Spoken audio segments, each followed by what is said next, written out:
এখন কাকে খেলাবে, কাকে নিবে, কাকে রাখবে, কাকে বাদ দেবে সেটার ব্যাপারে আমি আসলে জানি না।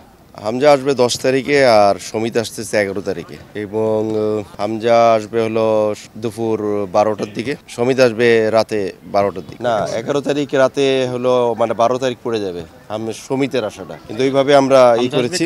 আর হামজা আসবে কালকে 12টা। আসলে এগুলি ব্যাপারটা টোটাল জিনিসগুলা ভাবে হলো কোচিং যে ম্যানেজমেন্ট আছে তারা ভাবে। আসলে আমাদেরকে আমার যে কাজ বা আমার যে কথা বলাটা সেটা হলো যে জাস্ট লজিস্টিক সাপোর্ট দেওয়া, সেই জিনিসগুলোই আমি জানি।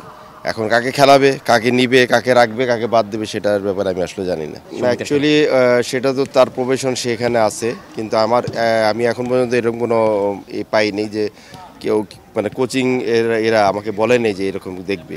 আমি যতটুকু জানি তাদের শিডিউল অনুযায়ী সব কাজকর্ম আছে।